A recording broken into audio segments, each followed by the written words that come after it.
I think you better stay out of my way.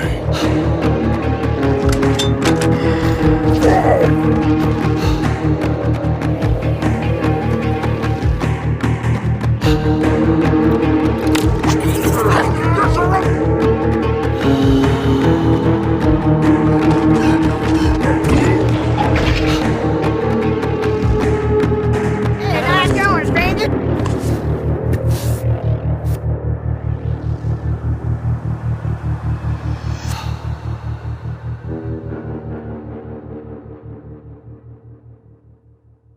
The main goal for Oddworld was on a few different fronts. One was internal and how we as a team worked with ourselves and worked with each other.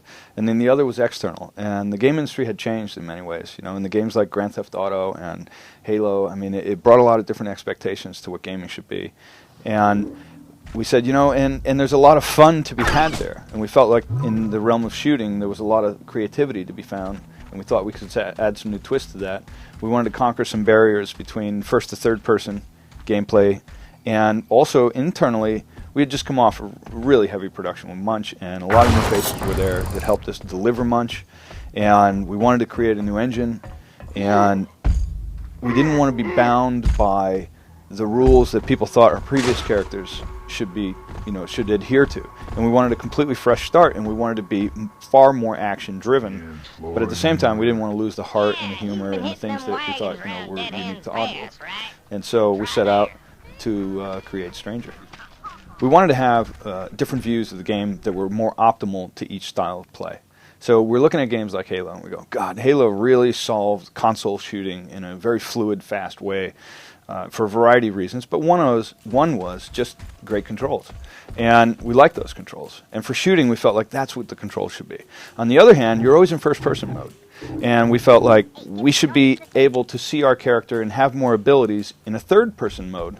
And there's no reason why those two modes should be exclusive to one another. We always try to create the character's mechanics, the mechanics of the gameplay, to be integral to who the character is in his plight, in his story, in his character development. And in the case of Stranger, Stranger is sort of a mysterious character, but one of the things he can do is he can run really fast. And it's a little cat-like when he really starts running that fast. He's got 5 gates in his animation. And we decided that if in first-person mode, in shooting, you would be clamped to a maximum speed of 15 miles per hour. And that's about Halo play, and at least relative to our acreage. And then in third-person mode, you would be able to run up to 55 miles per hour, but you wouldn't be able to shoot. And at the same time, one of the things we wanted to do was, we were playing games like Driver. And in Driver, one of my favorite things was smashing into parked cars and watching the parked cars go flying. I mean, it was just a gas, and I used to do it all the time. And I was talking to guys, and I was like, characters should be able to do that. And if we had a really fast-running character who, when he started running faster, his arc would widen, so he wouldn't like abruptly be jerky. He'd be more like a motorcycle mechanic as he goes, and then we could hone in on other characters, dodge their fire, and ram into them and send them flying through destructible objects, send them into punji pits, send them into the river, whatever the case may be, and then that could be basically your speed could be a weapon, but you can't shoot. So I could run at a high speed, hit a guy, knock him flying, go into first-person mode, and shoot him while he's flying through the air. You know? And then these interesting combos started to emerge out of that. In shooting, you have left and right trigger because it's a double-barrel bow, so you can fire with both. And if you go into third person, that left and right is still damaged, but it's melee physical attacks. And so the controls are, I think, remarkably similar. Whether you're in third person or first person, they feel very natural because they just adhere and basically do the same functions. And we felt like if we could really cap that together with something new and unique, which we call live ammo, then we could offer to the user more choices of how they choose to play, and also get them beyond the I'm stuck in this one view for the entire game, and give them more options. And if we did that right, then maybe it would make the whole experience feel more cinematic, feel more movie-like, and less sort of locked-in game frame-like. But for live ammo, we wanted to develop a library of ammo that you hunt. And live ammo means, you know, you shoot actual living critters out there. And so you shoot them to hunt them, and then you use them as the ammo themselves. And we wanted to mix that up so that they weren't all destruction. I mean, that was a big part of the idea, was that it wasn't just about damage ammo. It was also about AI manipulative ammo. so that you could manipulate your enemies. And we wanted to do things in other games. It's like, I really wish that guy were over here, because then I'd do this to him, but he's not, so I can't. And we were like, but I want to relocate enemies for better setups, for better payoffs, and for better more malicious moments. And so we created a library of these animal types that are like, some lend themselves a lot more towards stealth play, others lend themselves a lot more towards action play, and some fall in the middle. Starting with the stealth, there's things we call the chippunks. And the chippunks, we call them that because they talk a lot of shit, right? So you fire them out in the field and they start going, hey, butthead, come on over here. And then these guys don't like those chippunks, the enemies, so they go over and they'll try to stamp them out. And that allows you to fire one over here, and the guy will run over here, and the guy will run over here, as long as he doesn't see you. So you could be hiding somewhere and manipulating where the enemy goes with the chippunk. But then when you get him where you want, maybe out of the sight from his friends, you could use one we call a spider bullet. And the spider bullet looks like a spider, and when you shoot the guy, it'll wrap him up like like the damsel in distress on the old railroad tracks. She's bound and gagged, wrapped up, and now you could bounty the guy without him. He's still alive, and he hasn't alerted anyone. And then you go through and you get like fuzzles. Fuzzles can be used, and you fire them around, and you can leave them around like living landmines. They don't explode, but they start chewing on a guy. So it creates a distraction, but it also slowly gives him damage. So you can choose to mix up, like maybe as he's running around distracted, screaming, ah, as he's getting chewed on by a fuzzle, you might go over and just start melee attacking him and not use any ammo. So you can choose how you also manage or deplete your ammo by shaking up these chemistries. And ultimately in the game, you're trying to bag more of the guys alive than dead. And so the different chemistry of weapons really, lends towards one case or the other. The other thing we have is skunk bombs. So they're like skunks. And the skunks, if you fire them at a guy and it hits within, creates a big green noxious cloud.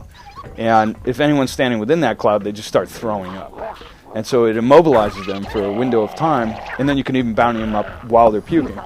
Now, each of these types has an upgrade ability that you can buy from other characters in the game eventually, and they upgrade. So first you go through the game and you're hunting 1, 2, 3, you gather the different types, and later you start upgrading them, and when you start upgrading them, it enhances their effects or actually compounds them in a slightly different direction, but gives them a more unique and powerful twist. So everything gets upgraded a bit, and so all total, I guess you wind up with about 16 to 17 types of ammo. And then you can buy like brass knuckles to make your melee attacks more. You can buy, you get different types of armor that make your ramming more potent.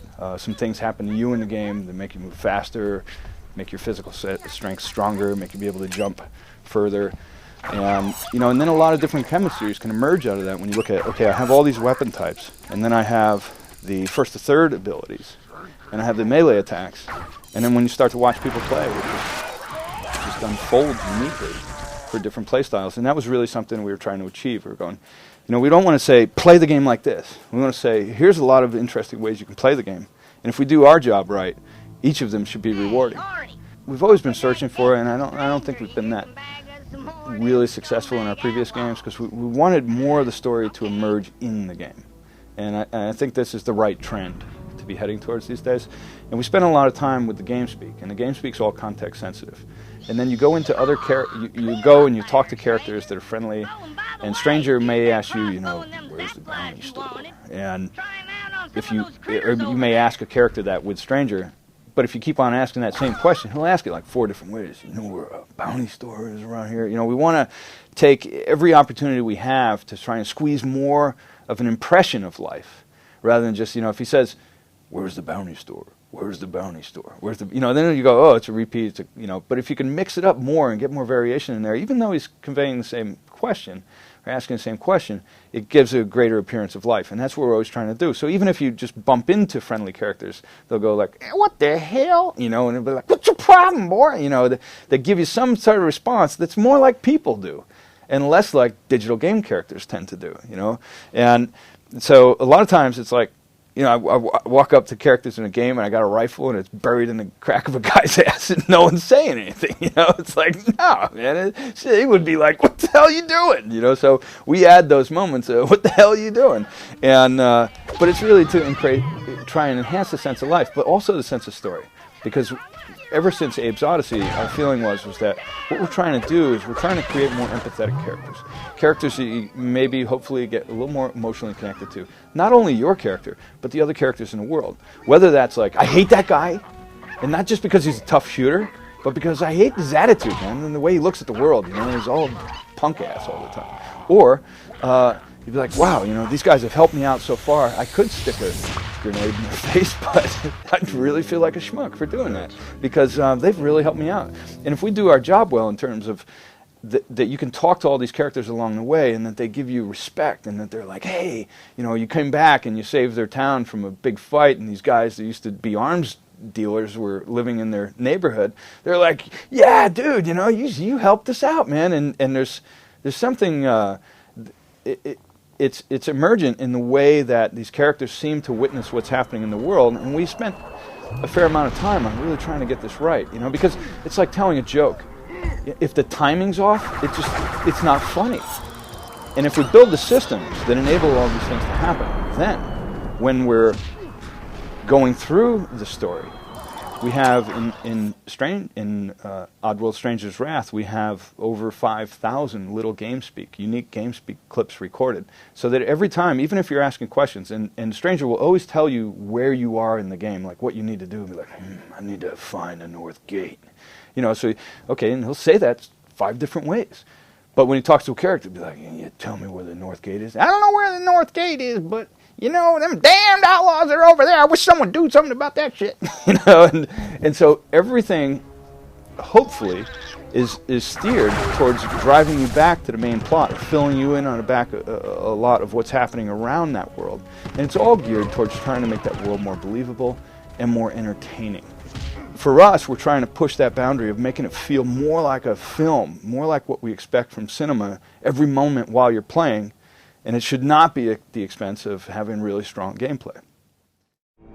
Your gang's gone, Duke. Time to do some time. All right, stranger! You ain't